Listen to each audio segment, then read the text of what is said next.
రాష్ట్ర ప్రభుత్వం జారీ చేసే ప్రతి వాణిజ్య ప్రకటనలు హోల్డింగ్ పై CM Revanth Reddy, deputy CM Bhatti Vikramarka ఫోటోలు ఇప్పటివరకు తప్పనిసరి నియమంగా కనిపించేవి. కానీ సోమవారం జారీ చేసిన వాణిజ్య ప్రకటనలో deputy CM Bhatti Vikramarka photo లేదు. ఆయన ఫోటో లేకుండానే అడ్వర్టైజ్మెంట్ ఇవ్వడం వెనుక కారణాలపై పార్టీలో చర్చ జరుగుతున్నది.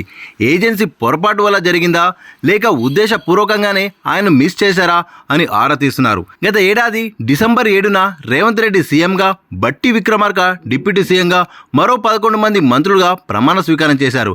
అప్పటి నుండి ప్రభుత్వ పరంగా ఏ అభివృద్ధి సంక్షేమ కార్యక్రమం ప్రారంభించినా సీఎం, డిప్యూటీ సీఎం ఫోటోలతో పత్రికలు, టీవీలకు వాణిజ్య ప్రకటనలు ఇచ్చేవారు. అలాగే రాష్ట్ర వ్యాప్తంగా ఏర్పాటు చేసే హోల్డింగ్లోనూ ఇద్దరి ఫోటోలను ప్రముఖంగా ముద్రించేవారు. బహిరంగ సభ వేదిక వెనుక ఏర్పాటు చేసే పోస్టర్ పైన వీరిరువురి ఫోటోలు ఉండేవి. సోమవారం 5,192 మంది టీచర్లు, లెక్చరర్లు, మెడికల్ స్టాఫ్, కానిస్టేబుల్కు అపాయింట్మెంట్ ఆర్డర్లు ఇచ్చే కార్యక్రమాన్ని ఎల్బీ